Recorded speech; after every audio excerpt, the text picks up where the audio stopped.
अस्सलाम वालेकुम स्टूडेंट्स। उम्मीद है आप सब खैरियत होंगे। बेट्स बुखारी इंफॉर्मेशन टेक्नोलॉजी सिस्टम के प्लेटफॉर्म पे ये वीडियो लेक्चर्स आप क्लास 7 इंग्लिश जो अभी पीसीटीवी की वेबसाइट पे ऑफिशियल में मौजूद है और मार्केट में उसके मुताबिक हम अपने ये लेक्चर अपडेट कर रहे हैं। तो आइए आज हम जो एबार्ड के नवाब यूनिट 3 का ये एक्सरसाइज हम कर रहे हैं। आज हम स्टार्ट करते हैं नेक्स्ट लेक्चर, ओरल कम्युनिकेशन, ज़बानी गुफ्तगू। ये देखिए आपकी ओरिजिनल बुक है और ये हमारे नोट्स हैं और उस हिसाब से हमने आंसर देने की जरूरत है वो दे रहे हैं, एक्सप्लेन कर रहे हैं, ट्रांसलेशन मौजूद है। तो होपफुली आपको ये कॉन्सेप्ट क्लियर हो रहे होंगे। अगर आप समझते हैं कोई इसमें कमी है, कोई खामी नजर है, तो आप हमें फीडबैक दे सकते हैं। एंड में हम लेक्चर के कॉन्टैक्ट का जो ईमेल भी देते हैं और आपको व्हाट्सएप भी बताते हैं। और साथ साथ अगर आप नोट्स में मंगवाना चाहें जो कल लेक्चर यहाँ पे हो रहे हैं कि आपको लेक्चर भी फ्री में मिल सकते हैं।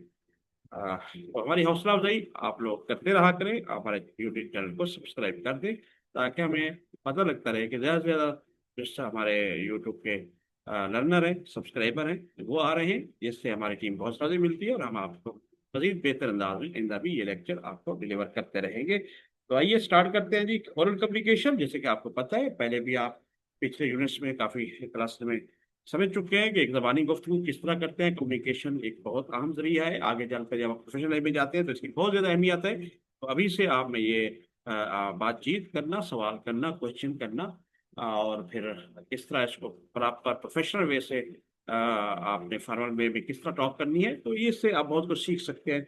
तो हमारी भी यही कोशिश है और बुक में भी एक्सप्लेनेशन दी हुई है। तो सबसे पहले respond to the text through oral discussion. ये देखिए एक पार्ट है, जबानी गुफ्तगू के जरिए मतन का जवाब दें। पहला क्या जी, organize the students into small groups. तालिब इल्म को छोटे ग्रुपों में ग्रुपों में मुनज़्ज़म करें। With each group being assigned a specific stanza of the poem. हर ग्रुप को नज्म का एक खास बांध यानी कि स्टैंजा तफवीज करें या सौंपे। अब स्टूडेंट्स आप लोग क्लास में हैं, आप एकेडमी में हैं, आप एक टीचर आपका आपको मतलब ग्रुप में तो आप 25 की बजाय 5 5 का ग्रुप बना सकते हैं। तो ये बताया जा रहा है कि किस तरह आपने उसको तफवीज करनी है। ग्रुप पे आपको हर एक लफ्ज़ का जो इबारत के अमर वाक है इसका एक स्टांजा आपको दे दिया जाए ग्रुप वाइज।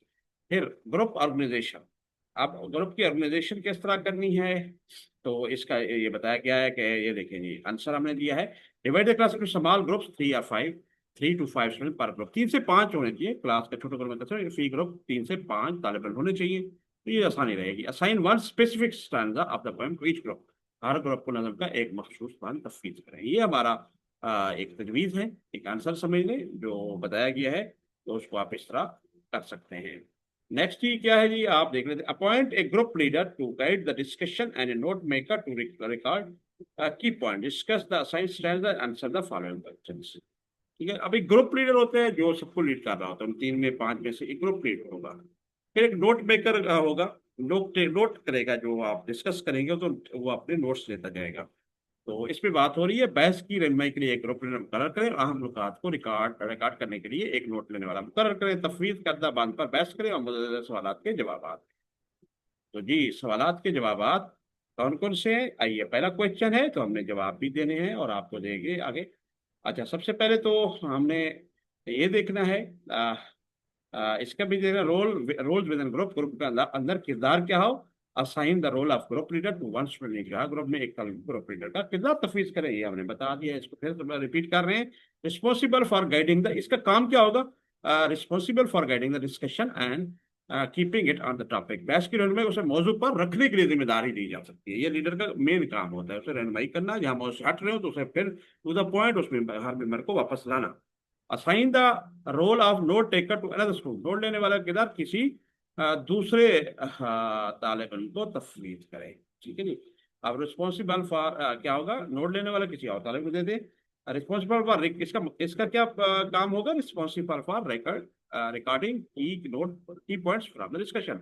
बहस से आम नुकात को रिकॉर्ड करने के लिए जिम्मेदारी उसकी होगी जो रिकॉर्ड करेगा। ठीक है जी। अब जी क्वेश्चन हम आंसर कर रहे हैं। पहला क्वेश्चन क्या, ये देखें, what is the main idea of stanza. अब कोई भी स्टैंजा आपको दिया जाता है तो सबसे पहले आप डिस्कशन के लिए पहला पहला सवाल आप पूछ सकते हैं, अगर आप ग्रुप मेंबर हैं। बांध का बुनियादी ख्याल क्या है, what is the main idea of stanza, what message seen और फीलिंग एज बीइंग कन्वेड, ठीक है जी। अब सिंपल है कि इसका है कि किस पे क्या पैगाम मंजर एहसास पहुंचाया जा रहा है। कोई भी स्टैंड है, bird came down the walk, उसका कोई भी आप स्टैंड ले लेंगे। अब उसमें क्या, उसमें पैगाम है, मंजर क्या है, एहसास क्या पहुंचाया जा रहा है, उस पर डिस्कस कर सकते हैं। सेकंड क्या है जी, व्हाट इमेजरी या figurative language use to convey this idea. इस ख्याल को बयान करने के लिए कौन सी तस्वुराती या अलामती ज़बान इस्तेमाल की जाती है। अब इसमें क्या क्या चीज़ें हैं, एक्सप्लेनेशन मजीद हम दे रहे हैं, ये आपकी बुक में है। आर देयर एनी सिमिलीज, क्या इसमें कुछ सिमिलीज हैं जो आपकी मेटाफोर्स हैं, इस्तारा पर्सोनिफिकेशन साजी निगारी है, और विविड इमेजेस हैं जो रोशन वाज़ेह तस्वुरात मौजूद हैं। इसमें कौन कोई तशबीहात, इस्तारों, शख्सियत साजी या रोशन वाज़ेह तस्वुरात मौजूद हैं। थर्ड क्वेश्चन क्या है जी, ये हम अभी क्वेश्चन को हम एक्सप्लेन कर रहे हैं समझ लें, लेकिन आगे चलकर हम इसकी आंसर भी देते हैं आपको। How does the stanza contribute to the overall meaning of the poem. यानी कि नज़म के मजमूई मानी में यह बात किस तरह किरदार अदा करता है। डज इट, मकसद है इसमें, डज इट बिल्ड सस्पेंस, क्या ये सस्पेंस या तजस्सुस पैदा करता है, रिवील करेक्टर या किरदार जाहिर करता है, या थी और सपोर्ट थीम या मौजू की हिमायत करता है किसी की। तो इस पे आपने देख रहे हैं इस क्वेश्चन का। तो आइए एक स्टैंजा हमने मुंतखब किया है अपनी तरफ से, आप कोई भी कर सकते हैं। अगर for example if the stanza is, क्या है जी, अगर ये बात ये है, he stared at velvet head like one danger cautious I offered him a crumb group. अब एक मैंने उसे एक टुकड़ा पेश किया, तो इसके हमने एक थोड़े से तीन लाइनें पकड़ी हैं फॉर एग्जांपल। तो इसका ग्रुप पॉसिबल आंसर इसके स्टैंजा क्या हो सकता है जी। मेन आइडिया है, bird become cautious aware of potential threat. परिंदा मोहतात हो जाता है और मुमकिन खतरे से आगाह हो जाता है। अब इसमें पहला मेन आइडिया था हमारा क्वेश्चन एड्रेस के। अब इमेजरी और फिगर लैंग्वेज क्या यूज हो रही है। वेलवेट है, सॉफ्ट विजुअल इमेजरी है, मुखबल सा नर्म बसरी तस्वर यहाँ यूटिलाइज हुआ है। लाइक वन एंडेजर सिमली है, लाइक का इस्तेमाल हुआ है। Simli showing the birds alertness, खतरे में किस तरह, इसी तरह परिंदे की जो किसी को जाहिर करने वाला नमूना है, ठीक है ना। उसको बता रहा है कि चौकसी, परिंदे की चौकसी को जाहिर करने वाला नमूना या पैटर्न कह सकते हैं। अलर्टनेस, शो दिखाना। अच्छा, कंट्रीब्यूटर टू पोएम, और ये कंट्रीब्यूट ओवरऑल मीनिंग में क्या इसका इजाफा करता है, तो आइए इसको एग्जांपल हम कोट कर लेते हैं। इट शोज द बर्ड, ठीक है जी, it shows the bird instinct to protect itself, adding realism, realism हकीकत, realism to the nature scene and hinting at the delicate balance between man and nature. ये बंदे की खुद को बचाने की जबलत, ये फितरत गुजार करता है। फितरत के मंजर में हकीकत पसंदी का इजहार करता है और इंसान और फितरत के माबैन तवाज़ुन, नाजुक तवाज़ुन की तरफ इशारा करता है। तो ये देखें जी, ये हमने इसके आंसर आपको दे दिए। आप थर्ड पार्ट पे चलते हैं। Present your group finding to the class, अपने ग्रुप क्लास में हम पेश करना है, जो हमने डिस्कस किया उसको पेश करना है। तो किस तरह, spend about 10 to 15 minute discussing about the stanza before moving on to prepare your presentation. अब 10-15 मिनट क्या करेंगे, आपको आगे बढ़ने से पहले तकरीबन 10 से 15 मिनट इस शेर बहस करने में सर्फ करें, अपनी प्रेजेंटेशन तैयार करें, फिर तैयार करें, ठीक है ना। पहले मकसद 10-15 उसकी डिस्कस करने स्टैंडर्ड को, ताकि आप जब अपनी प्रेजेंटेशन तैयार करने लगे तो क्लास में जाना है, क्योंकि वहाँ हो सकता है 5 ग्रुप हैं, 10 हैं, जितने भी हैं, तो उसके लिए फिर आपने उस स्टैंडर्ड को दोबारा बहस कर लें अपने ग्रुप्स में, और फिर एक अच्छी किस्म की प्रेजेंटेशन बनाएं जो आपने देनी है, बताना है। तो present your group finding to the class, तो अपने ग्रुप की क्लास को बताया को क्लास में फिर पेश करना है। इंस्ट्रक्शन फॉर ग्रुप्स क्या होगा, ग्रुप को मिला क्या, आफ्टर 10-15 मिनट्स ऑफ डिस्कशन, करनी है 5-10 मिनट की बहस के बाद, यहाँ पे 10-15 मिनट की बहस के बाद the group leader will present the group answer, group को लीडर जो है ग्रुप के जवाब पेश करेगा। तो वहां पे जब आप जाएंगे, प्रेजेंट करने का ग्रुप लीडर है वो लीड कर रहा था, तो वो जवाब देगा। नोट टेकर कैन असिस्ट और ऐड एक्स्ट्रा पॉइंट, अगर जरूरत हो तो नोट लेने वाला मदद या इजाफी पॉइंट शामिल कर सकता है। नोट टेकिंग के बता सकता है, वैसे तो सारे सजेस्ट कर सकते हैं, लेकिन ग्रुप लीडर के पास एक्स्ट्रा जिम्मेदारी है और नोट टेकर के पास नोट टेकिंग की जिम्मेदारी है। What to include in presentation में क्या शामिल होना चाहिए, क्या करना है, प्रेजेंटेशन में क्या शामिल करना है। Each group should clearly share, her group को वाज़ेह तौर पर इश्तराक करना चाहिए, किस किस चीज, क्या क्या चीज शामिल हो। Number 1, the main idea of their assign standard, उनके तफसील बुनियाद का बुनियादी ख्याल होना चाहिए। इमेजरी और figurative language use and standard, बाद में इस्तेमाल होने वाली तस्वुराती अलामती ज़बान होनी चाहिए। How the standard connect to the whole poem, ये बात पूरी नज़म से किस तरह जुड़ता है। तो उम्मीद है आपको ये क्लियर हो गया होगा। आपने ऑप्शनल टिप्स फॉर प्रेजेंटेशन, इसके लिए मजीद कुछ तजावीज़ हैं, वो ऑप्शन के तौर पर सारी तजावीज़ दे रहे हैं। Standard with in our standard we observe, अब स्टैंडर्ड में जब आप प्रेजेंट करने जा रहे हैं तो स्टार्ट कैसे करेंगे। In our stanza we observe that, इसके साथ जो हमारे बाद में हमने मुशाहिदा किया है कि एक प्रोफेशनल वे में किस तरह स्टार्ट करता है, और जब कंक्लूड करें with so this stanza helps us understand the poem, हमने मुशाहिदा क्या किया है, इख्तिताम इसके साथ करें, लिहाजा यह बात हमें नज़म को समझने में मदद करता है। क्या समझे आप, स्टार्ट यहाँ करें कि आपने ऑब्जर्व क्या किया, और एंड क्या करेंगे, कंक्लूजन क्या है, अंडरस्टैंड क्या किया है। ठीक है जी। फोर्थ है participate in whole class discussion on the groups presentation, group की प्रेजेंटेशन की बुनियाद पर एक मुकम्मल क्लास बैच में हिस्सा लें। पार्टिसिपेट होल क्लास, एक मुकम्मल क्लास में आपने बैच लेनी है, तो इंस्ट्रक्शन क्या होगा होल क्लास के लिए, after all group present begin a class wise discussion. अब क्लास वाइज आपने डिस्कशन करनी है, पहले ग्रुप वाइज थी, अब क्लास वाइज। तमाम ग्रुपों की मौजूदगी के बाद क्लास में बैच शुरू करें।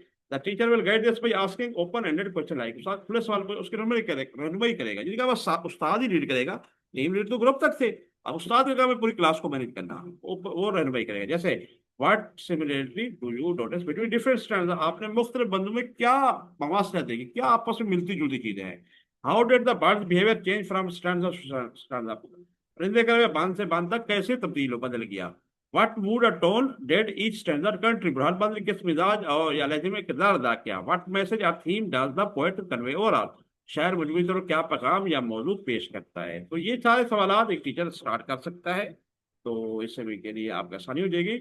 अब सेकंड क्या हो सकता है, एक्टिव इनकरेज करना है, एक्टिव लिसनिंग का रिस्पॉन्स, सवाल सुनने और जवाब की हौसला अफजाई करें। ठीक है जी। कैसे, student should respond to each other idea, तलबा को एक दूसरे का ख्यालात का जवाब देना चाहिए, उनको एक दूसरे का आंसर अटेंटिवली सुनना चाहिए और फिर उनको जवाब देना चाहिए। और फिर क्रॉस क्वेश्चन भी हो सकते हैं, फॉलो अप क्वेश्चन से कहते हैं। यूज प्रॉम्प्ट्स लाइक इशारे इस्तेमाल, जैसे I agree with group two because, मैं ग्रुप टू से क्योंकि, ये प्रोफेशनल तरीका होता है। आप अगर एग्री कर रहे हैं किसी ग्रुप से तो उससे जैसे कह रहे हैं I agree with group two, agree with three because क्योंकि। अच्छा, मैंने आपने बाद में भी कुछ ऐसा ही महसूस किया, I notice something similar in our stand, वो प्रेजेंट करते हुए आप उसका भी हवाला दे सकते हैं अपना। आई हैड ए डिफरेंट, मैं मेरे पास एक मुख्तलिफ तशरीह थी या मेरा मुख्तलिफ आइडिया है इस हवाले से, तो वो भी आप शेयर कर सकते हैं अच्छे अंदाज में। तो उम्मीद है आपको क्लियर हो गया होगा। अब जी नेक्स्ट है जी हमारा बी पार्ट है सोलर कम्युनिकेशन का। तो respond to the text by telling short stories and a role play, मुख्तसर कहानी और किरदार अदा करने के उनके लिए मतन का जवाब दें। ठीक है जी। तो आइए, ये पहला था हमारे पास। अब इसका जो आंसर है जी, ये देखें जी पहला है, और हम तो कर लेते हैं। एमिली डिकिंसन की तहकीक करनी है, तहकीक उनकी जिंदगी, ये Emily research, Emily Dickinson life reclusive, अकेलापन जो नेचर थी ना, यकसानियत में अलग रहने की, and how her observation of the natural world influence our poetry particularly. ठीक है जी। इबाड की अहमदाबाद, एमिली डिकिंसन की ताकि उनकी जिंदगी उनकी यकसानियत पर तवज्जो मरकूज करते हुए कुदरती दुनिया के बारे में उनके मुशाहिदात ने उनकी शैली को किस तरह मुतासर किया, खासतौर पर एक परिंदा रास्ता चहलकदमी पर उतरा। तो ये आपने इस हवाले से हमने वो करना है, रिसर्च करना है। तो पहले हम आंसर देते हैं, रिसर्च अमेरिकन अमेरिकन ताकि क्या encourage student to explore these key point, तलबा को इन नुकात को तलाश करने की तरगीब दें। कौन कौन सी जी, अगर आप गूगल भी कर लें वो भी वहां भी मिल सकता है, यहाँ भी। इमली डिकन्सन 1830 से 1886, 1830 में पैदा हुई, 1886 में वफात बहुत हो गई। तो ये उनका टिनोर रहा है जिंदगी का। एन अमेरिकन पोएटिस थी non for her reclusive life style, एक अमेरिका जो अलग थलग था जिंदगी के लिए जाना जाना जाता है या जानी जाती है बल्कि।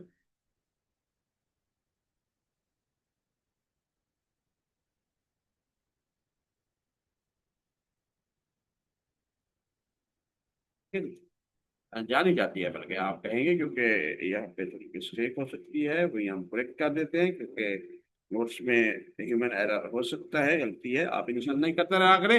अच्छा, left most of our life in Amherst Massachusetts, ठीक है, उन्होंने अपनी जिंदगी का ज्यादातर हिस्सा एमहर्स्ट मैसेच्यूसेट्स में गुजारा, ये अमेरिकन का इलाका है Massachusetts. Wrote daily 88 poems through very few were publish in her life time, उन्होंने 1810 में लिखी, हालांकि उनकी जिंदगी में बहुत कम शाये हुई। Observe nature from our own home और garden with deeply inspired her poetry, से अपने घर या बाग से मुशाहिदा फजल का मुशाहिदा किया। ठीक है ना, अपने घर के जिसने उसकी उनकी शायरी को गहरा कर दिया। Famous for a unique style, short lines, slant rhyme, ठीक है जी, एंड अनयूजुअल पंक्चुएशन, अपने मुनफरद अंदाज में मशहूर हैं।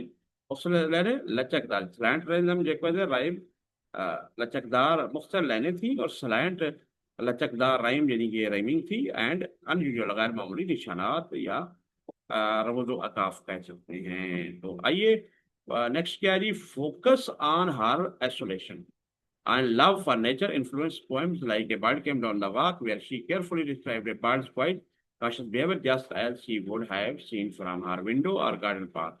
इस बात पर तवज्जो मरकूज करें कि किस तरह उनकी तनाई और फितरत से मोमिनात ने मोहब्बत ने एक परिंदे से उतरा जैसे नज़म को मुतासर किया, जहाँ वो एक परिंदे के पुरसकून मुतासर वे को इतिहास से बयान करते हैं, बिल्कुल इस तरह जैसे उन्होंने अपनी खिड़की या बाग के रास्ते से देखा होगा। ठीक है जी, ये क्लियर हो गया पहला पॉइंट जी। नेक्स्ट है जी, based on your research, create and share a short story that reflects Dickinson's experience with nature. Consider how these experiences might have inspired the imagery and theme in the poem. ठीक है, अपनी तहकीक की बुनियाद पर एक मुख्तसर कहानी बनाएं और इश्तराक करें जो मकसद के साथ डिकिंसन के तजुर्बात की काफी करती है। गौर करें कि इन तजुर्बात ने तस्वुरात और मौजूद को किस तरह मुतासर किया होगा। तो इसका अब हमने स्टोरी बनानी है। आइए एक मुख्तसर कहानी बनाए और इश्तराक करें। Create and share story. Task क्या, write a short story inspired by Dickinson's observation of nature and her personal life. It could be fictional but should reflect. Task क्या है हमारा, डिकिंसन के फितरत उसकी जाती जिंदगी के मुशाहदे से मुतासर होकर एक मुख्तसर कहानी लिखें। ये ख्याल हो सकता है लेकिन उसकी काफी होनी चाहिए। उसका बस इसमें क्या हो, ये हर पोइट सराउंडिंग उसका पुरसुकून माहौल, उनका जो एमिली डिकिंसन यहाँ रहती थी, an encounter with nature like a bird, a bee, a or a flower, फतरत से मुलाकात जैसे परिंदा, शहद की मक्खी या फूल। How such a moment become poetic expression, ऐसा लम्हा शराना तरीके कैसे बन जाता है। इन चीजों को पॉइंट टू को तीन को नजरअंदाज रखेंगे तो आगे हमने ये एक स्टोरी जो हमने ये बनाई हुई है। तो आइए सबसे पहले रीड आउट कराते हैं, फिर इसकी ट्रांसलेशन पढ़ते हैं जी।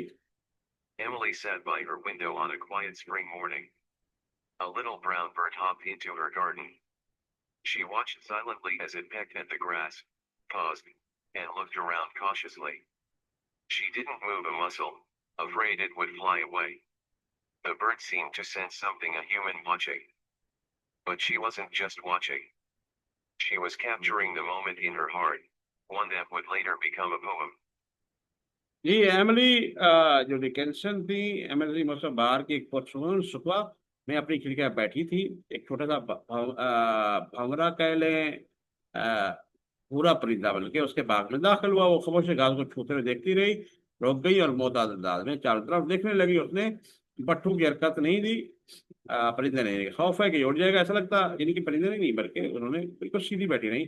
खौफ था है कि ये उड़ जाएगा, खौफ था उन्हें कि कहीं उड़ ना जाए। ऐसा लगता है कि परिंदा कोई महसूस कर रहा था, एक इंसान देख रहा था, लेकिन वो सिर्फ देख नहीं रही थी, वो इस लम्हे को अपने दिल में कैद कर रही थी जो एक बाद में एक नज़म बन जाएगी। तो कुछ आपको तो शहर जो तो बड़े हसास तबीयत को होते हैं, नेचर, कुदरत और परिंदों जानवरों और वो जो जो इंस्पायर होते हैं तो फिर वो उसको पोएट्री में लिख लेते हैं। तो वो भी इसी तरह ऑब्जर्व कर रही थी।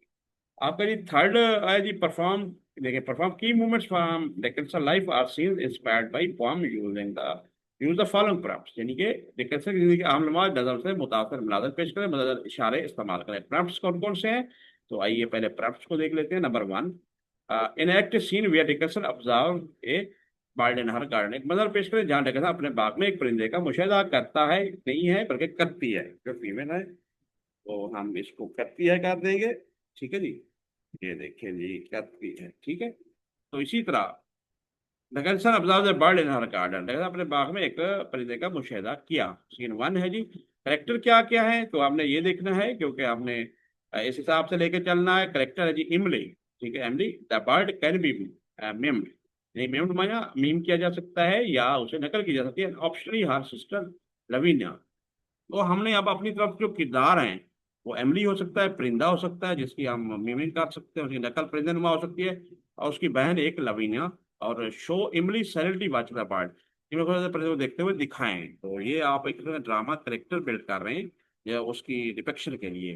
Highlight the birds natural behaviour, hopping, picking and flying away, परिंदे के कुदरती अमल को नुमाया करें, छलांग लगाना, चूट मारना, उड़ना। इमली reflects on the beauty and fragility of the nature, इमली फितरत की खूबसूरती और कमजोरी की अक्कासी करती हैं। तो इससे आप बिल्कुल क्लैरिटी से आप एक रोल अदा कर सकते हैं। देन नेक्स्ट है जी, role play a conversation where Dickinson describe her inspiration for the poem, एक किरदार अदा करें गुफ्तगू जो डिकिंसन ने नाज़िम के लिए अपनी तरकीब बयान की है। सीन टू है कन्वर्सेशन अबाउट द पोएम, मंजर टू क्या है जी, नज़म के बारे में गुफ्तगू करें। करेक्टर्स क्या होगा, Emily Dickinson a visitor or friend real और इमेजिनरी। किरदार एमिली के मेहमान जो दोस्त के तौर पर आ सकती हैं, हकीकी या ख्याली हो सकती हैं। Dickinson describe what inspired her to write a bird came down the wall. अब इसमें बताती हैं कि किस चीज ने उन्हें, जब आप कैरेक्टर बना रहे हैं तो हम क्वेश्चन एक आइडिया आपको दे रहे हैं, तो आप आराम से इसको देख सकते हैं, कर सकते हैं कि डिकिंसन बताते हैं किस चीज ने उन्हें एक परिंदा रास्ते चलकर वाले पर उतरा। ठीक है जी, वारपोत्रा ने लिखने की तरकीब दी। डायलॉग क्या होगा? Include how she views nature, human connection with it and poetry as observation. कालमे में ये भी शामिल है कि फितरत उसके साथ है शामिल ताल्लुक और शायरी को मुशाहिदे के वक्त किस तरह देखती है। क्रिएट ए सीन, फिर आपने सीन क्रिएट कराना है। Showing Dickenson writing the poem focusing on her thought process. एक मंजर तख्लीक करें जिसमें डिकेंसन को नज़म लिखते हुए दिखाया गया हो, जिसमें उसके सुनने का पर तवज्जो मरकूज की है। फिर आखिरी जो सीन होगा जी, राइटिंग पोएम पे सीन दिखाएं। राइटिंग द पोएम सीन 3, मतलब लिखना। करेक्टर क्या हो गए? एमिली अलोन और with her thoughts can be voice over. किरदार अकेली एमिली या उसका ख्याल आता है वो आवाज का इजहार किया जा सकता है, वॉइस ओवर होता है, तो जो बोल रही है उसके ऊपर वॉइस आ रही है। और फिर क्या क्या चीजें शामिल कर सकते हैं आप? She sets at her writing desk, वो अपनी तहरीरी मेज पर बैठती है। Recites a think through the lines of poem, नजर शब्दों के जरिए पढ़ती है, सोचती है। Talks aloud about word choices, rhythm and images, इंतखाब अल्फाज के इंतखाब, ताल और तस्वीर के बारे में उनकी आवाज में बात करते हैं। ठीक है जी।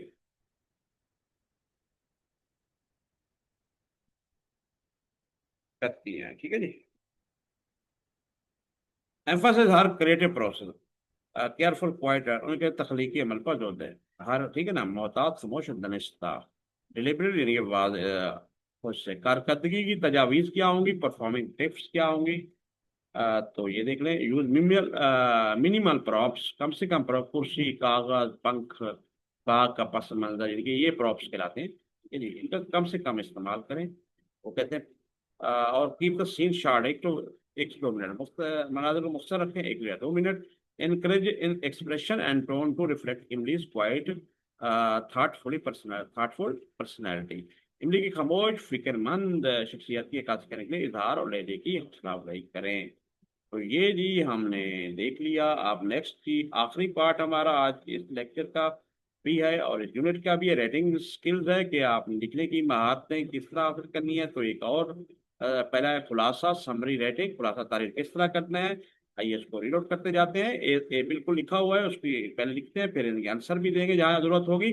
ए summary is a concise version of an oral visual और रिटन टेक्स्ट, यानी कि ओरल जबानी होता है, विजुअल जो देखने वाला बसरी होता है, और रिटर्न लिखा हुआ तहरीरी। Below are 4 basic steps to prepare summary, providing a logical and organized approach to the process of summary writing. तो अगर इस आपने सीखनी है समरी रेटिंग, तो इसमें डिटेल में हम बताने जा रहे हैं, जो बुक में भी लिखा हुआ है और खुद अपनी तरफ से भी हमने उसका आंसर दिया हुआ है। तो हमारे साथ देखते रहें जी।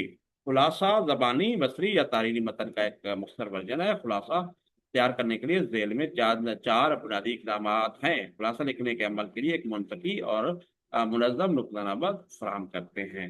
तो रीडिंग, सबसे पहले रीडिंग किस तरह करानी है, आइए इसको पहले रीड आउट करा देते हैं, फिर इसका जवाब To देते हैं। write a good summary, thorough reading and understanding of the original text are essential. Pay attention to the main ideas, themes, and significant details. एक अच्छा खुलासा लिखने के लिए असल मतन का मुकम्मल मुताला, तफहीम जरूरी, आम ख्यालात, मौजूदात, आम तबसरे पर तवज्जो दें। ये रीडिंग है, उसका हमने ट्रांसलेशन आपको कर दिया। सेकेंडरी उसकी फिर आउटलाइनिंग करनी है। रीडिंग के बाद क्या करना है? खाका निकाली, यानी कि कुछ लिखना, उसको नोट्स बनाने हैं जी। लिख, इसका पढ़ लेते हैं पहले बुक के मुताबिक क्या है। Outlining involves making notes that may help in composing a summary.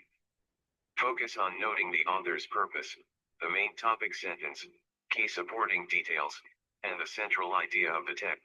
Outlining में नोटिस बनाना शामिल है, जो खुलासा लिखने में मदद दे सकते हैं। मुसन्निफ के मकसद, मर्कजी मौजू के मुजम्मा जुमले, कलीदी मामल तफसीलात, मतन के मर्कजी ख्याल को नोट करने पर तवज्जो मरकूज करें। तो मुसव्वदा साजी ड्राफ्ट करना है, जो आपने खुलासा लिखना शुरू करना है। तो आइए देख लेते हैं। Redrafting. Begin drafting the summary by combining your notes into coherent sentences and paragraphs. Ensure the summary is brief and covers only the essential points without personal opinions or unnecessary detail. Unnecessary detail, गैर जरूरी तफसीलात, opinion, राय। अपने नोटों को मरबूत जुमले और paragraph में यकजा करके खुलासा तैयार करना शुरू करें। इस बात को यकीनी बनाए खुलासा मुख्तसर है और जाती रहे या गैर जरूरी तफसीलात के बगैर सिर्फ जरूरी नुकात का अहाता करता है। तो ये हो गया, ड्राफ्टिंग कर लिया और आखिर में रिव्यू करना है। Review your summary to ensure accuracy and completeness, यानी कि दुरुस्ती और तकमील। चेक फॉर एनी ओमिटेड, जो खारिज शुदा हो या ना शामिल का की पॉइंट्स, एंड रिफाइन, उनको रिफाइन करें, ठीक है ना, ठीक करें। The language of the clarity, विदात और कॉन्शियस जामियात, यानी कि कॉन्शियसनेस, कंसाइसनेस, यानी कि जामियत के लिए, दुरुस्ती के लिए। दुरुस्ती और तकमील को यकीनी बनाकर अपने खुलासे का जायजा लें, किसी भी खारिज शुदा खरीदी नुकात की जांच पड़ताल करें और वजाहत और जामियत के लिए जबान को बेहतर बनाएं। तो होपफुली आपको क्लियर हो गया होगा। तो आइए फिर हम ये देख लेते हैं, हमारा ए पार्ट है। तो ए पार्ट का जो क्वेश्चन है ये देखें, इसको रीड आउट करा लेते हैं, फिर इसकी ट्रांसलेशन करते हैं और फिर इसका आंसर भी देते हैं नीचे समरी जी। Write an objective summary of Emily Dickinson's poem A Bird Came Down the Walk. Include the main idea, key imagery, and the emotional tone of the poem as it portrays the interaction between the speaker and the bird.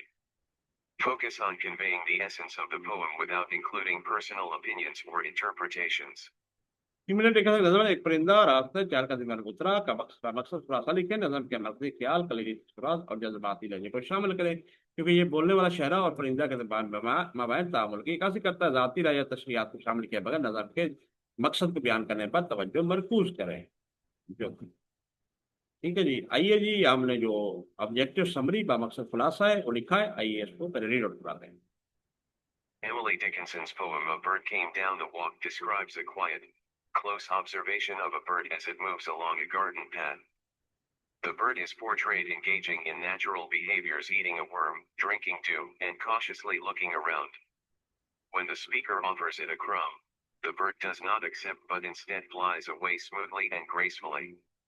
The poem uses vivid imagery, such as comparing the bird's flight to horse moving through water and butterflies leaping through the air. The emotional tone is calm and reflective, highlighting the delicate beauty of the bird and the quiet connection between human and nature. जी, इसका translation देख लेते हैं, जो लिखा हुआ है आप भी नोट कर सकते हैं। एमिली डिकिंसन की नज़म, एक परिंदा रास्ते चाल कर उतरा, एक परिंदे के पुरस्कुर और करीबी मुशाहदात को बयान करती है। जब वो बाग के रास्ते गुजरता है, इस परिंदे को कुदरती रवैयों में मशहूर दिखाया गया, जैसे कीड़ा खाना, ओस पीना और मुताल अंदाज में इर्द गिर्द देखना। जब स्पीकर से उसे एक टुकड़ा पेश करता है, यानी कि करती होगा शहरा, परिंदा कबूल नहीं करता बल्कि उसकी बजाय आसानी और खुद से उड़ जाता है। इस नज़म में वाज़ेह तस्वुरात का इस्तेमाल किए गए, जैसे परिंदे की प्रवास का मौजूदा पानी से गुजरने वाले चप्पू और हवा में छलांग लगाने से किया जाता है। जज्बाती लहजे पर सुकून और अक्कासी करता है, जो परिंदे की नाजुक खूबसूरती और निसार और फितरा के मबाइन पर सुकून ताल्लुक को उजागर करता है। तो ये हो गया ये पार्ट। अब नेक्स्ट पार्ट है critical appreciation and literary critic, तनकीदी तारीफ और अदबी तनकीद जो होती है उसको पढ़ लेते हैं और पहले इसको रीड आउट करा लेते हैं क्या है जी ये हमारी, और उसके बाद फिर बी पार्ट की तरफ देखते हैं। To critique means to carefully examine and evaluate a piece of work or an idea. In literature, this involves analyzing different interpretations of a text and deciding how valid or convincing those interpretations are, based on textual evidence. जी, तो ये क्या है, तनकीदी तारीफ या अदबी तनकीद। तनकीद करने का मतलब है किसी काम या ख्याल का इतिहास का जायजा लेना, उसका जायजा लेना, इतिहास या उसका जायजा लेना। ठीक है जी, अदब में इसमें मतन की मुख्तलिफ तशरीहात का तजिया करना और मतनी टेक्सचुअल जैसे कहते हैं शवाहिद की बिना पर यह फैसला करना शामिल है कि वो तशरीहात कितनी तो दुरुस्त या काबिल एतमाद है। तो बी पार्ट, आइए इसको देख लेते हैं, बी पार्ट क्या है, फिर इसकी ट्रांसलेशन देखते हैं। Critique different interpretations of the imagery and figurative language in A Bird Came Down the Walk. To what extent do you agree with the view that Dickinson presents nature as both beautiful and threatening? Support your analysis with textual evidence. A bird came down the walk, जैसे लिखा हुआ है। तो bird came down the walk में तस्वराती और अलामती ज़बान की मुख्तलिफ खसूसियात पर तस्कीद करें। आपके साथ तक इस से इतफाक करते हैं कि डिकिंसन फितरत खूबसूरत और धमकी में दोनों की तरफ पेश करती है, या अब करता है यहाँ पर करती है, कर दे मतनी सबूत के साथ अपने तजरिए की हिमायत करें। तो स्टेप 1 क्या है जी, ये आपकी बुक में लिखा हुआ है, हम पहले इसको रीड आउट कराते हैं। ये देखिए नीचे, रीड द पोएम केयरफुली, कि हमने किस तरह का फॉलो करना है स्टेप, ये देखें 6 स्टेप्स है। रीड द पोएम केयरफुली, नज़म को एहतियात से पढ़ें। पहले read a bird came down the walk को मल्टीपल टाइम, एक परिंदा उतरा कई बार पढ़ें। Pay attention to the images, for example how the bird is described and figurative language is the metaphor, symbols and personification, तस्वुरात मतलब परिंदे की बात कैसे की जाती है, और अलामती ज़बान मसला इस्तारा तशबीह और शख्सियत निगारी पर तवज्जो दें। ये बिल्कुल हम उस टेक्स्ट का तर्जमा पढ़ रहे हैं, आपको समझ आ रही होगी। Identify lines that seem to show nature as beautiful threatening और बोथ। शत्रु की पहचान की जो फितरत को खूबसूरत खतरनाक या दोनों दिखाने का इजहार करती है। ठीक है जी, ये हमारा पहला पार्ट हो गया। फिर हमने करना है जी एनालाइज द की लिटरेलिटी, वैसे यानी कि अहम अदबियात का तजिया करें। Majorly how does Dickenson describe the bird and its surroundings? What senses does she appeal to? Say sight है, touch है, taste है, etc. सब डिकेंसन परिंदे और उसके आसपास की बात कैसे करती है। ठीक है जी,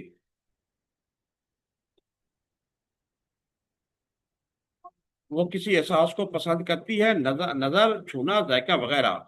सेकंड फिगरेटिव लैंग्वेज है जो आपकी अलामती जबान है, इश्तिहारों क्या है, look for metaphor personification simile etcetera. How do these enhance the form theme और nature of nature and its complexity.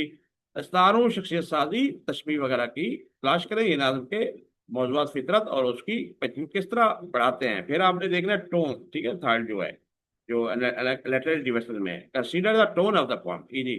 मिसाल के तौर पर detached, curious, ओमिनियस, how does it affect your interpretation of nature. ठीक है जी, ये देखिए लहजा नज़म के लहजे पर गौर करें। मिसाल के तौर पर अलग थलग, मुतज़िल या मनहूस से कह सकते हैं, या आपकी फितरत की तशरीह को किस तरह मुतासर करता है।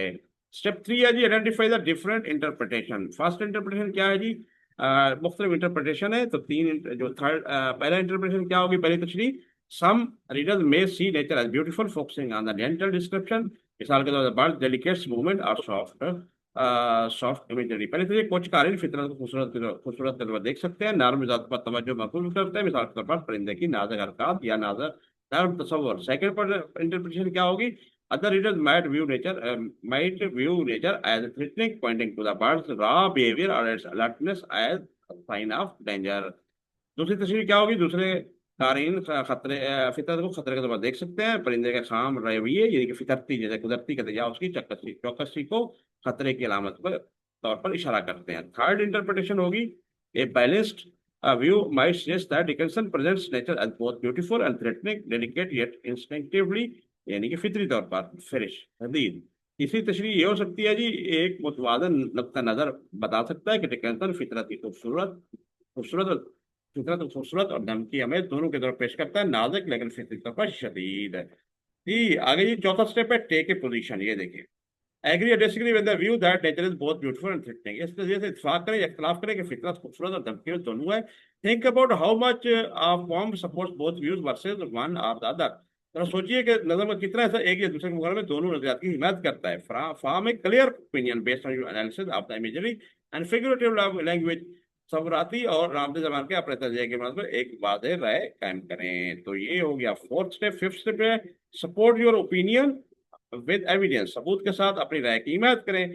Use direct quotes from the poem to back up your point of view. अपने नुक्ते की हिमायत के लिए नज़म के बरह रास्त आपने इक़्तिबासात का इस्तेमाल करना है। Explain how these quotes contribute to your interpretation of the poem's portrayal of nature. ठीक है ना, फितरत की यानी कि तस्वीर कशी वजाहत करें कि ये इक़्तिबास नज़म की फितरत की तस्वीर कशी की आपकी तस्वीर में किस तरह किरदार अदा करते हैं। ठीक है जी,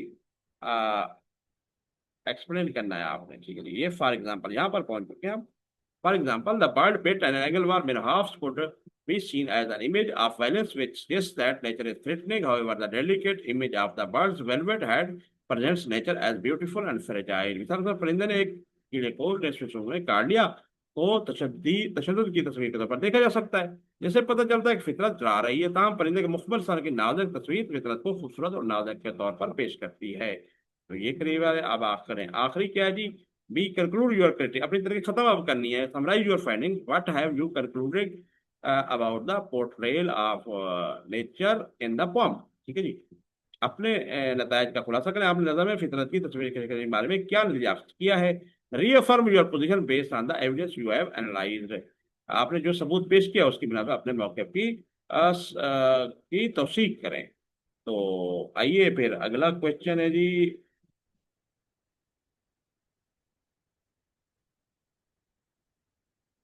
ये हमने कर लिया जी। आगे अब हमने इनको जो देख लिया सारा वन बाई वन, तो अब हमने इसका वन बाई उसी हिसाब से अपनी तरफ से हम आंसर देने लगे हैं।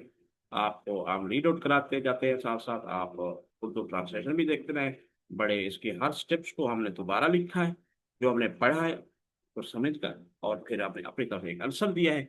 आंसर है बी है critic interpretation immediately figurative language and a bird came down the walk, a bird came down the walk with सवराती अलामती मुख्तलिफ तशरीहात पर तनकीद। तो स्टेप वन के मुताबिक हमने क्या देखा, तो हम इस तरह हम रीड आउट करते हैं पहले जी। Emily Dickinson's poem describes a small scene in nature: a bird walking down a path, doing everyday things like eating a worm, sipping dew, and eventually flying away. इमली डिकसन की नज़म फितरत का छोटा सा मंजर बयान करते हैं। एक परिंदा जो रास्ते पर चहलकदमी कर रहा है, कीड़ा खाता है, शबनम पीकर आखिरकार उड़ जाता है। Yet behind this simple event lies a deeper message about the duality. हमने चले कि इस सादा मंजर के पीछे फितरत की दोहरी फितरत का एक पैगाम छुपा हुआ है। ये अगला इसका हो गया। सेकंड स्टेप को हमने फॉलो करना है जी, analyse the key literary devices कौन सी है, इमेजनरी आमद का तजिया करें। और ये हमारा आंसर है, वो पहले बिल्कुल बुक की तरह समझाया गया था क्या करना है, अब हम उसके मुताबिक आंसर दे रहे हैं। तो तस्वीरी जबान या तस्वराती जबान, Dickinson appeals to our sight, touch and even taste through vivid images. Dickinson वाज़े और रंगीन मनाजर के जरिए हमारी नजर लमस और जाकी कसरत को मुतारिक करती हैं। He bit an angleworm half and ate the fellow raw, उसने कीड़ों को 200 में काटा और उसे कच्चा ही खा लिया। This appeals to both sight and taste, taste और साइट दोनों को करते हैं, creating graphic and raw image. ये मजा निगाह और जायके दोनों को मुताबिक करता है और फितरत की बेरहमी को जाहिर करता है। He stirred his velvet head, उसने अपना मासूली सर हिलाया। This image to touch suggesting gentleness and beauty, ये नरम मंजर छूने के साथ को जगाते हैं और नरम व खूबसूरती का तासुर देता है। फिगरेटिव लैंग्वेज कौन सी इस्तेमाल हुई, अलामती ज़बान, metaphor. And he unrolled his feathers and rowed him software, उसने अपने पर खोले और उसे उड़ाकर घर ले गया। The bird flight is compare to rowing a boat, इस कश्ती से तस्वीर दी गई है, परिंदे को परवाज को कश्ती चलाने से तस्वीर दी गई है। यानी इस्तारा है जो हरकत में नरमी और खूबसूरती जाहिर करता है। पर्सोनिफिकेशन क्या यूज हुई है, he glanced with rapid eyes that hurried all around, उसने तेज आंखों से तेज के देखा जिन्होंने चारों तरफ तेज से हरकत की। The bird is showing to act like a human alert and watchful, परिंदे को आसमान इंसानों की तरह होशियार और मोहताज जाहिर किया गया है। The tone changes throughout the poem, calm and curious at first, then slight tense and finally serene। मतलब कहना तब्दील हो जाता है, होता है पहले पुरसुकून तजस्सुस भरा, फिर कुछ हद तक तनाव वाला और आखिर में पुरसुकून। तो होपफुली आपको ये भी क्लियर हो गया। स्टेप 3 के मुताबिक हमारा आंसर है आइडेंटिफाई डिफरेंट इंटरप्रिटेशन, मुख्तलिफ तशरीहात की पहचान करें। इंटरप्रिटेशन पहला हमने किया है नेचर एज ए ब्यूटीफुल, फितरत खूबसूरत, अतर खूबसूरत। Lines like styled his velvet head and rowed him softer hood suggest grace calmness and delicate beauty, उसने मुकम्मल के साथ को हलाया और उसे नरमी से उड़ाकर घर ले गए, जैसे सतरें वकार, सुकून और नाजुक कुर्ती की निशानदेही करती हैं। नेक्स्ट है जी इंटरप्रिटेशन 2 क्या है, nature as a threatening nature, फितरत बतौर खतरनाक। The lion bit an angle was half shows the violent predatory side of nature, ये लाइन एक कीचुए कीड़े को काटा, फितरत के पुरतशद्दुद शिकारी पहलू को जाहिर करती है। And the bird alertness glance with rapid shows fear और डेंजर, इसके अलावा परिंदे की चौकसी तेज आंखों से देखा यानी खौफ या खतरे को जाहिर करती है। ठीक है जी, क्लियर हो गया होगा होपफुली आपको। इंटरप्रेट 3 क्या है, नेचर अगर बोथ हम ले लेते हैं, फितरत खूबसूरत खतरा दोनों, लेकिन sir balances both gentle beauty and the raw insect, लेकिन दोनों को मुतवाजन करता है अक्सर, नारम को खूबसूरती और खाम टेबल, यानी कि दोनों उन्होंने ये पार्ट दिए हुए हैं। तो हमने चौथा क्या, टेक ए पोजीशन, मौके एक अख्तियार करना है यहाँ पे, ये जो हमने समझा हुआ था। I fully agree that sir present nature is both beautiful and threatening. ठीक है जी, मैं मुकम्मल तौर पर इस बात से मुतफिक हूँ कि डेकसन ने फितरत को खूबसूरती और धमके हुए दोनों में पेश किया ही। Her poetic style reflect both peace and survival, उनका शराना अंदाज अमन और बका दोनों की अक्कासी करता है। तो ये भी क्लियर हो गया। फिफ्थ स्टेप हम देख लेते हैं, इसके मुताबिक क्या आंसर है, सपोर्ट विद टेक्सचुअल एविडेंस, मतनी सबूत के साथ हिमायत करें। कोट 1 थ्रेटनिंग नेचर, एक पास और खतरनाक फितरत, इसका ये bit angleworm in halves and ate the fellow raw shows the harsh reality of, उसने कीचुए कीड़े को आधे से में काटा और उसे कच्चा खा गया। Shows the harsh reality of the survival in nature, फितरत में बका की तल्ख को जाहिर करता है। कोट 2 क्या, टू खूबसूरत फितरत, स्टर्ड हिज वेलवेटेड, बड़ी खूबसूरती से इसमें बताया गया, उसने अपना खूबसूरत अपना मकबूली सर हलाया। सिंबल्स ऑफ जेंटलनेस एलिगेंस, नरमी और खूबसूरती की अलामत है। कोट 3 बोथ, एक बात 3 दोनों, and rowed him softer room than oars divide the ocean, और चैनल में उठाकर घर ले गए और चप्पू समंदर को तकसीम करते हैं। नेचर मूवमेंट आर पोएटिक काम एंड ब्यूटीफुल, कुदरत की हरकत शराना पुरस्कार खूबसूरत होती हैं। तो ये देखिए जी, ये दो तरह से हमने दे दिया। तो कंक्लूजन फिर हमारा आखिरी है, कंक्लूड योर रिमार्क्स, क्या करना है जी। Melody Dickinson reveals nature as a duality. It is beautiful yet wild, delicate yet dangerous. Dickinson ने फितरत को दोहरी हैसियत के तौर पर पेश किया है, खूबसूरत लेकिन वैशी, नाजुक मगर खतरनाक। फाइनल थॉट क्या है? Nature must be admired but also respected for its truth. Truth nature को सराहना चाहिए लेकिन उसकी दृष्ट यानी कि शक्ति हकीकतों का एहतराम भी जरूरी है। तो critic Dickinson present of nature as both beautiful and threatening. तो हमने डिकिंसन की फिल्म खूबसूरत धमकियां दोनों की तरफ पेश करना, हमने इसकी डिटेल एक पूरी फिर हमने लिखा है इसको, और इसकी हम पैराग्राफ वाइज पढ़ते जाते हैं और ट्रांसलेशन भी करते जाते हैं। आइए पहले रीड आउट करते हैं। Emily Dickinson's poem A Bird Came Down the Walk appears, at first glance, to be a simple narrative describing a bird's movements. However, beneath this calm surface lies a layered reflection on the duality of nature, portraying it as both graceful and gentle, yet wild and threatening. ये Emily Dickinson की नज़र में एक परिंदा नीचे आगे आया। पहली नजर में परिंदों के हरकत सकरात बयान करने लायक खासा था, बयानिया मालूम होता था। हम इस पर सुकून सतह के नीचे फितरत के दोहरे पानी की एक तयदार अक्कासी मुझे जो उसे खूबसूरत और नर्म लेकिन जंगली और दुखे हुए दोनों के तौर पर पेश करती है। ये नेक्स्ट ही इस पैराग्राफ का The poem begins with next a quiet paragraph. observation. A bird comes down the walk and behaves as if unaware of being watched. Dickinson presents him performing ordinary actions, biting a worm, drinking too, and looking around. Yet, it is through the imagery and figurative language that we begin to understand the deeper contrast at play. नज़र में खामोश मुशाहिदे से शुरू होती है।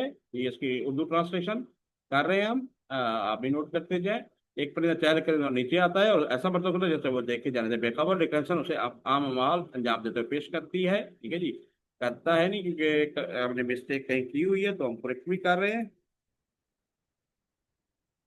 कीड़े को काटना, औस पीना और इनके देखना, उसके बावजूद ये तस्वुरात और अलामती जबान के जरिए ये है कि हम खेल में गहरे तजाद को समझना शुरू करते हैं। फॉर एग्जाम्पल द लायन, आप देखिए बेट एन एंगल वर्म। आइए रीड आउट करा लेते हैं। He bit an angleworm in half slash and ate the fellow, raw. Presents nature's violent instinct. This image is blunt and direct, emphasizing the rawness of survival.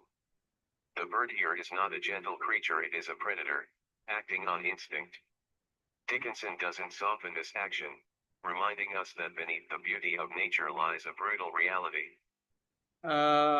मिसाल के तौर पर lion, उसने एक कीड़े को आधे में काट लिया और उस कीड़े को कच्चा खा लिया। फितरत की मुतशद्दिद जबरत पेश करता है। यह तस्वीर दोनों को बड़ा रास्ता है जिसमें बका के खान पर जोर दिया गया। यहाँ पर ना कोई नाम मखलूक नहीं, एक शिकारी जो जिबलत पर यानी फितरत पर अमल करता है। डिकिंसन इस अमल को नाम नहीं करता, हमें याद दिलाता है कि फितरत के नीचे एक सफाक हकीकत कशीदा है। तो ये भी क्लियर हो गया। नेक्स्ट हम देखते हैं जी अपना yet this harshness is immediately contrasted by softer, more elegant images when Dickinson write his style is velvet head.